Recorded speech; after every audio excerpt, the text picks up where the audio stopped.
Dios te bendiga y gracias por sintonizarte aquí en este video. Espero que este video sea de grande bendición para tu vida.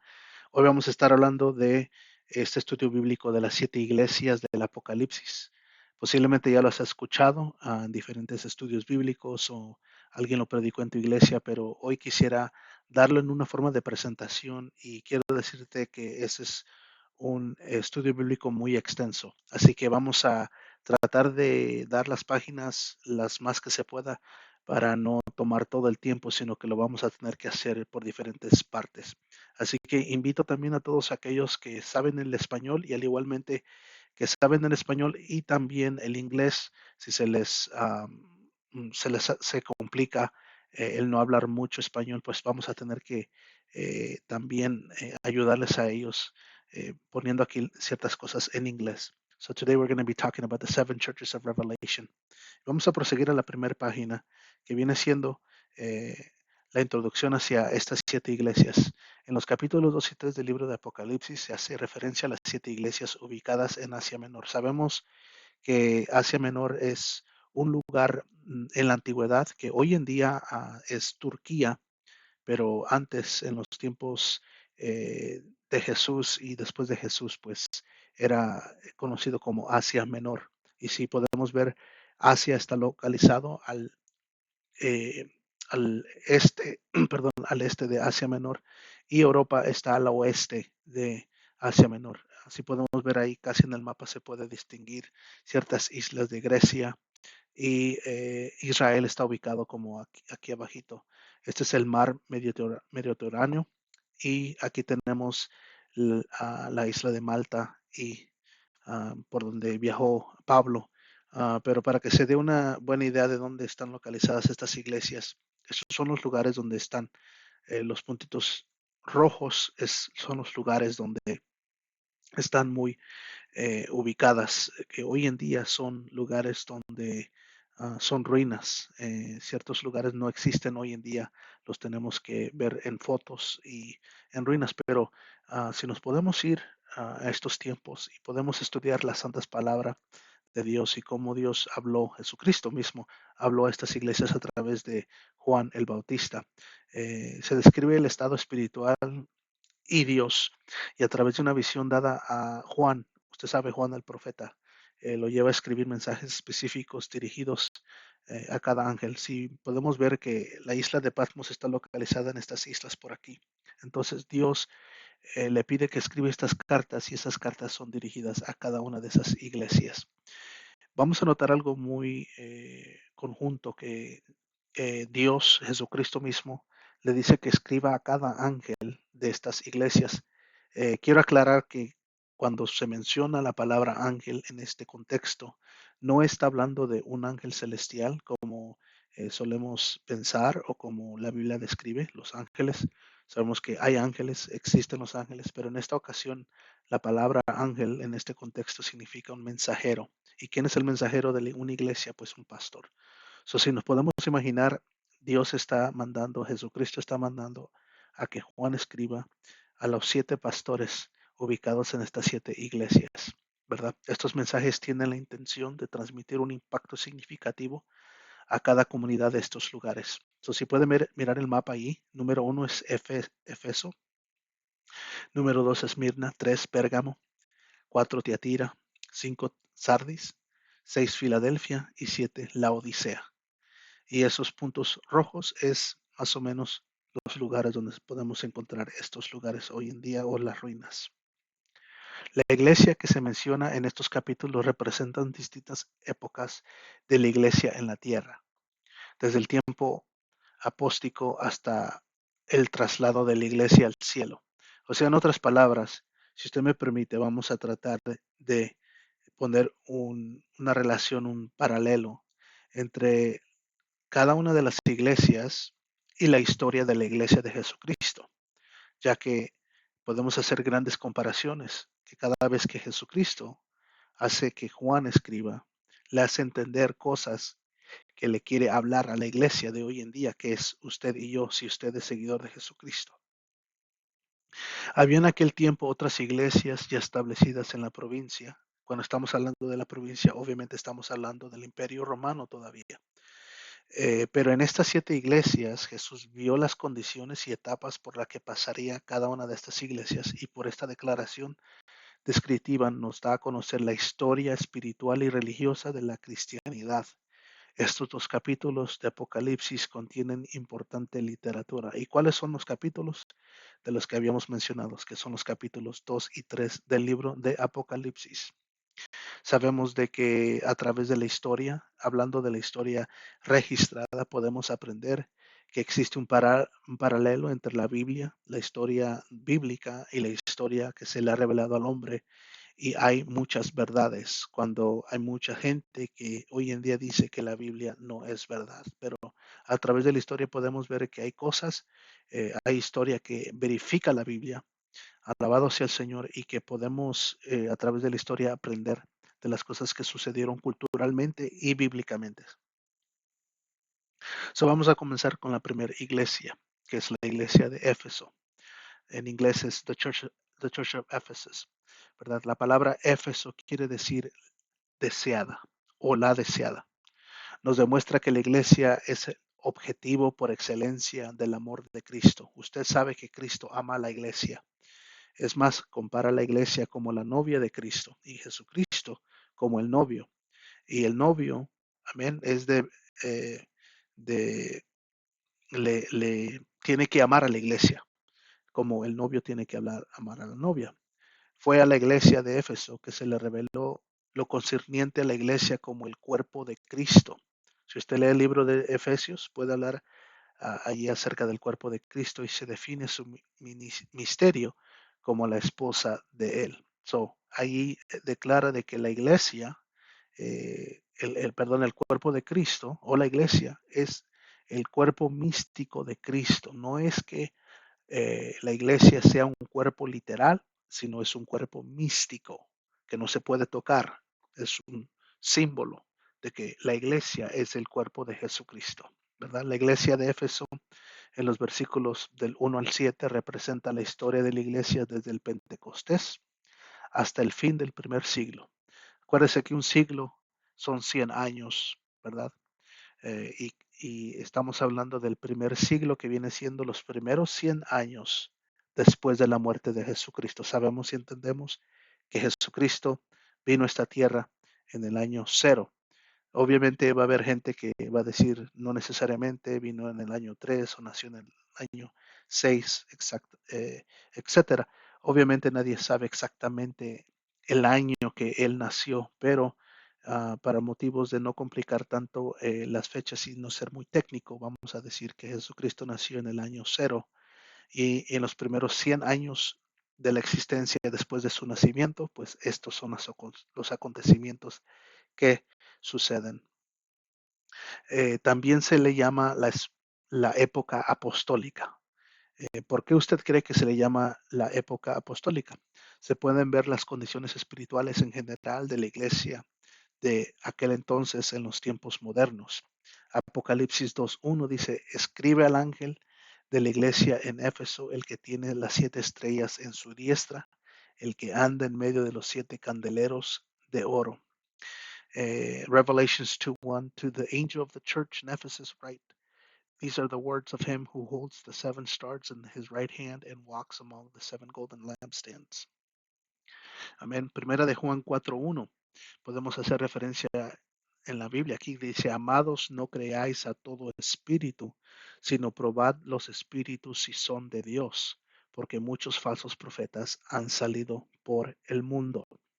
Mucha gente puede malinterpretar estos versículos diciendo, comenzar una falsa doctrina, diciendo de que Dios tiene muchos espíritus santos, comenzar a decir que Dios es plural, cuando la Biblia declara de que Dios es singular, un solo Dios.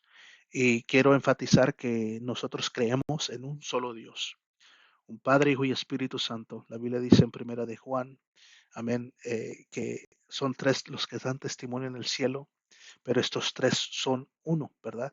Entonces no podemos aquí confundirnos y decir de que Dios tiene muchos espíritus. Alabado sea el Señor. Pero este versículo declara, amén, de que tenemos que probar todo espíritu. Tenemos que probar si los espíritus, si son de Dios, o sea, si pertenecen a Dios. Porque hoy en día hay mucho espíritu, amén, diabólico, amén, que se apodera de las personas o influencia a las personas para al fin hacer que esas personas cometan lo contrario a lo que Dios quiere que hagamos. Gálatas 6:9 dice, no nos cansemos pues de hacer el bien, porque a su tiempo segaremos, si no desmayamos. El Señor les alaba por su fidelidad de rechazar a los falsos maestros, apóstoles, en que habla Hechos 20:28 al 32. So, el Señor Jesús, a través de Juan, escribiendo esta carta a la iglesia de Éfeso, les da un, eh, un decir bien hecho. ¿Por qué? Porque ellos, la iglesia de Éfeso, se había mantenido fiel, amén, rechazando a estos falsos profetas. Vamos a ir a Hechos 20:28 al 32. Si usted tiene su Biblia, pues los puede buscar. Dice, por tanto, mirad por vosotros y por todo el rebaño en que el Espíritu Santo os ha puesto por obispos, para apacentar a la iglesia del Señor, la cual él ganó por su propia sangre. Porque yo sé que después de mi partida entrarán en medio de vosotros lobos rapaces, ¿ok? Que no perdonarán al rebaño, y de vosotros mismos se levantarán hombres que hablen cosas perversas para arrastrar tras sí a los discípulos. Por tanto, velad, acordándoos que por 3 años de noche y de día no he cesado de amonestar con lágrimas a cada uno. Estamos hablando de Pedro aquí, Pablo, perdón. Y ahora, hermanos, os encomiendo a Dios y a la palabra de su gracia, que tiene poder para sobreedificarlos y daros herencia con todos los santificados. Estamos hablando de una época ah, muy difícil en este tiempo apostólico.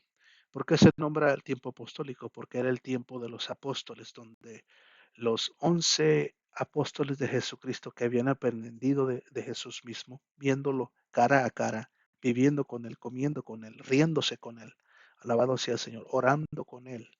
Aleluya, ahora es el tiempo de ellos repartir el Evangelio y practicar lo que ellos habían aprendido. Pero hay momentos donde podemos ver de que este es un tiempo, amén, como cuando un niño nace, un tiempo muy vulnerable de la iglesia primitiva, donde muchas falsas doctrinas comienzan a salir. Alabado sea el Señor. Y por eso es que tenemos que dar referencia a estos tiempos en Hechos capítulo 20 que acabamos de leer.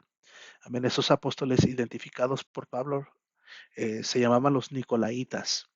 Los Nicolaitas eran llamados lobos, quise poner ahí lobos, pero puse robos rapaces. Amén. Gloria al Señor, me perdonan ahí. Si nos vamos a Juan 10:10, dice, el ladrón no viene sino para hurtar y matar y destruir. Yo he venido para que tengan vida y para que la tengan en abundancia. Yo soy el buen pastor su vida da por las ovejas, mas el asalariado y que no es el pastor, de quien no son propias las ovejas, viene a venir al lobo y deja las ovejas y huye. Y el lobo arrebata las ovejas y las dispersa. Así que el asalariado huye porque es asalariado y no le importan las ovejas. Yo soy el buen pastor y conozco mis ovejas y las mías me conocen. En otras palabras, Jesucristo tiene su rebaño, que son las ovejas, que vienen siendo la iglesia de Jesucristo. Él es el buen pastor y él cuida de cada una de las ovejas. Pero cuando viene uno que le es encargado las ovejas que no son de él, esa persona va a descuidar ese rebaño. Esa persona no le va a importar cuando viene el lobo rapaz para tratar de llevarse a las ovejas. Amén. Que alguien tanto sacrificó, ese alguien se llama Jesucristo. Amén. Pues estos nicolaitas eran esos lobos rapaces que venían y supuestamente pastoreaban al rebaño, a los discípulos que ya habían sido entrenados eh, en cómo aprender del Señor, en cómo vivir una vida práctica en el Señor, pues ellos no habían invertido su tiempo discipulando a estas personas o cuando vienen y engañan a muchos apóstoles, inclusivamente dice ahí Pablo que a muchos de ustedes los engañarán y muchos de ustedes comenzarán a predicar cosas perversas. Ahí usted lo leyó en Hechos. Alabado sea el Señor. ¿Por qué? Porque vienen los nicolaitas y quieren tomar el control del rebaño, pero lo que hacen es engañar al pueblo. Y el Señor Jesucristo le dice a Éfesos y le agradece por su fidelidad en rechazar a estos nicolaitas. No era una secta en sí, más bien, bueno, conforme al sentido de la palabra secta, puede que hubiera sido una secta, pero más bien este grupo de personas era como un partido político dentro de la iglesia que trataba de establecer una orden sacerdotal. Entonces, ellos querían traer la política dentro de las iglesias para tratar de traer un gobierno, una biocracia, ¿verdad? Dentro de la iglesia del Señor. Y usted y yo sabemos que el gobierno del hombre no se puede mezclar con el gobierno de Dios porque el hombre le gusta gobernar como él quiere. Alabado sea el Señor, aleluya. Pero el gobierno de Dios es único. Y si podemos ver en la historia, alabado sea Dios, cuando el pueblo del Señor le pidió a, alabado Dios, a Moisés un rey, perdón, a Samuel un rey, Dios le dijo a Samuel cómo ellos piden un rey si yo soy su rey, mas el pueblo quería un rey. ¿Por qué? Porque habían imitado, habían visto a los pueblos de alrededor que tenían, todos ellos tenían un rey. Entonces el Señor permitió que se estableciera el tipo de gobierno llamado como la monarquía, que viene siendo un gobierno que lo gobierna un rey. Alabado sea el Señor, y vemos como Saúl fue el primer rey de Israel. Pero Dios en la teocracia, que viene siendo el gobierno establecido donde Dios reina a su pueblo, era como Dios quería reinar a su pueblo, ¿verdad? Pero en estos tiempos, los primeros evangélicos, los primeros cristianos, secularmente pues eran gobernados por el imperio romano, pero el Señor a través de Pablo y a través de los que escribieron los libros y Pablo a través de las epístolas, pues nos declara que el reino de los cielos es un reinado por un rey que se llama Jesucristo. Pero aquí vienen ciertos cristianos que querían meter la política en medio de la iglesia. Por eso es que hay que tener mucho cuidado en no permitir que la política entre a la iglesia. Esto no quiere decir que no podemos participar políticamente, pero sí quiere decir que no podemos mezclar la política de los partidos de hoy en día en la iglesia, porque va a causar mucho conflicto. Entonces, estos nicolaitas eran parte de un partido político dentro de la iglesia que quería establecer gobiernos, poner a los hombres en liderazgo sobre la congregación, quería hacer votaciones y no diciendo que eso está en contra de Dios. Se pueden hacer estas cosas bajo un orden y bajo la dirección del Señor. No estoy diciendo que no se puede votar por un presidente de jóvenes, un presidente de caballeros, no estoy diciendo eso. Pero lo que sí quiero decir que muchas veces quitamos a Dios de la escena y no dejamos que el Espíritu Santo escoja a los que Él quiere escoger, pero más bien nos dirigimos por las emociones y cómo se miran las personas. Tenemos un ejemplo grande en la Biblia cuando Samuel vio que los hijos de Isaí, uno de ellos era robusto y grande, y él dijo, posiblemente este es el próximo rey. Mas Dios había escogido a David que estaba allá pastoreando las ovejas, que era el más pequeño, no se miraba robusto, no se miraba como un pastor. Y muchas veces lo que hacemos es juzgamos con la vista porque nosotros mismos queremos escoger al hombre. Que no se nos olvide cuando Judas Iscariote negó a Jesús, alabado Dios, y eran 12 discípulos, 11 discípulos. Y en el libro de Hechos capítulo 1 habla de una persona de que fue escogida por suertes, alabado Dios, y fue escogido temporalmente el interim en lo que se encontraba al discípulo número 12.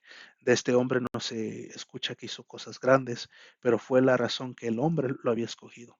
Alabado sea el Señor. Entonces, cuando la política entra a la iglesia y a Dios se saca, alabado Dios de la iglesia, no va a haber buenos resultados. Y el Señor le quería decir a la iglesia de Éfesos de que había hecho un buen trabajo en no permitir que estos políticos nicolaitas entraran y hicieran un desorden. Alabado Dios en las iglesias. Amén. Ellos, los nicolaitas, comenzaron a crear una organización de obispos, arzobispos, cardenales y papas. Aquí es donde comienza la iglesia a ser un gobierno, pero fuera de Dios. Vuelvo y lo repito, no tiene nada de malo que la iglesia se organice, que los concilios existan, alabado sea el Señor, pero no pueden los concilios sacar a Dios de sus organizaciones.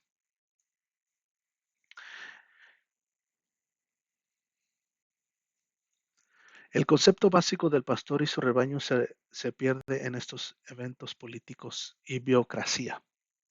El Señor exalta a la iglesia de Éfeso por la primera vez, pero a la misma vez le reprende.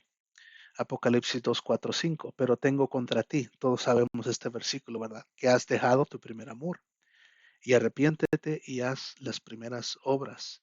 El que escudriña los corazones sabía que había abandonado su primer amor y la falta de devoción espiritual y aparentaban que todo estaba bien. Y a pesar de que se mantuvo fiel esta iglesia de Éfeso en rechazar a los nicolaitas y estos políticos y estas falsas doctrinas y las sectas que no eran de Dios, aún el Señor pues les amonesta y les reprende. Quiere decir, hermanos, que si hacemos algo para el Señor, no podemos usar eso bueno que hacemos para el Señor para que cubra lo malo que estemos haciendo. O sea, Dios no es una persona que nos va a decir estás haciendo el bien y porque hiciste aquel bueno, no te voy a hablar acerca de lo malo que hiciste, ¿verdad? No puede hacer el Señor hacer eso. Hay unas referencias ahí, Apocalipsis 3:3, ah, versículo 18, Mateo 3:2 y Hechos 17:30 si los quiere apuntar. Amén. Los vamos a leer. Dice, acuérdate pues de lo que has recibido y oído y guárdalo y arrepiéntete, pues si no velas, vendré por ti como ladrón y no sabrás a qué hora vendré sobre ti. Por tanto, yo te aconsejo de- que de mí compres oro refinado en fuego para que seáis rico y vestiduras blancas para vestirte y que no se descubra la vergüenza de tu desnudez y unge tus ojos con colirio para que veas. Apocalipsis 3:3 y versículo 18, ¿verdad? Mateo 3:2 dice, y diciendo, arrepentíos porque el reino de los cielos se ha acercado. Este era Jesús hablando. Hechos 17:30, pero Dios habiendo pasado por alto los tiempos de esta ignorancia, ahora manda a todos los hombres en todo lugar que se arrepientan. Como iglesia debemos de creer todavía en el arrepentimiento, en el mensaje de arrepentimiento. ¿Por qué? Porque el arrepentimiento, hermanos, nos lleva más cerca de Dios. Es a través del arrepentimiento que rechazamos y nos negamos a nosotros mismos para acercarnos más al Maestro de toda gloria. Vamos a entrar un poquito más acerca de los nicolaitas. Ya habíamos hablado un poquito, pero vamos a entrar un poquito más profundo. Nicolaitas son los seguidores de Nicolás de Antioquía, ¿verdad? Era un hombre en la historia. Nicolás fue un fundador de este movimiento, más bien fue un movimiento, ¿verdad? Fue un obispo en la ciudad de Antioquía, que si usted no sabía, Antioquía fue el primer lugar donde se estableció la primera iglesia, donde la mayoría eran gentiles más que judíos. Quiere decir que podemos decir que fue la primera iglesia gentil. Amén. Hoy en día este lugar es en Turquía en el siglo IV, o sea, 400 años después de la muerte de Cristo. Fue reconocido como un líder político y religioso a la misma vez que defendía la herejía. Las herejías son doctrinas falsas, doctrinas sacadas del contexto bíblico. Herejías son falsas doctrinas que aún la Biblia habla doctrinas de demonios. O sea, estas doctrinas, él defendía, Nicolás defendía la herejía que se decía que Jesús no era divino o que no era el Hijo de Dios, como hoy en día muchos se han levantado para cuestionar la divinidad del Señor, ¿verdad? Él fue partícipe en los debates del concilio de Nicaea en el año 325 después de Cristo, donde debatían si Jesús en verdad era el Dios viviente encargado. Segunda de Pedro 2:1 y Colosenses 2:8 y Primera de Juan 4:1 son los textos de referencia. En otras palabras, este era un hombre que no creía que Jesús vino, alabado Dios, como Hijo de Dios, como el Dios encarnado, como lo declara en Juan capítulo 1, sino que era un hombre que levantó falsas doctrinas, falsas sectas. Aún mucha parte de este movimiento creía que cuando Jesús murió, él no había resucitado, sino que había muerto por completo. Vamos a leer esos versículos que acabo de dar de referencia, segunda de Pedro 2:1, pero hubo también falsos profetas entre el pueblo, como habrá entre vosotros falsos maestros, que introducirán encubiertamente herejías, o sea, doctrinas falsas, destructoras, y aún negarán al Señor que los rescató, atrayendo sobre sí mismos destrucción repentina. Colosenses 2:8, mirad que nadie os engañe por medio de las filosofías y huecas sutilezas, según las tradiciones de los hombres, conforme a los rudimientos del mundo y no según Cristo. Primera de Juan 4:1, amados, no creáis a todo espíritu, sino probad los espíritus si son de Dios, pues muchos falsos profetas han salido por el mundo. Estamos hablando de los primeros siglos, amados hermanos, eh, de amén, desde que Cristo nació. Quiere decir que han pasado muchos siglos y estos falsos profetas siguen saliendo o si no, siguen cambiando de opinión. Alabado sea el Señor, pero con fin de no traer la verdad al pueblo de Dios. Primera de Mateo, perdón, Primera Timoteo 4:1 dice, pero el Espíritu dice claramente que en los posteros tiempos algunos apostatarán de la fe, o sea, se retornarán de lo que habían creído. Apostatar es negar la fe. Amén. Escuchando a espíritus engañadores y a doctrina de demonios. Lo dice la palabra, hermanos. 1 Timoteo 4:1. Amén. Hasta ahí vamos a llegar. Este es el primer estudio. Vamos a estar dando eh, los estudios de las 7 iglesias y hoy acabamos de dar el libro de Éfeso, perdón, no el libro, la iglesia de Éfeso. Alabado sea el Señor y espero que te hayas gozado en este estudio de las 7 iglesias del Apocalipsis. Dios te bendiga y Dios te guarde. Suscríbete a nuestro canal y dale un like y pon un comentario. Dios te bendiga y Dios te guarde.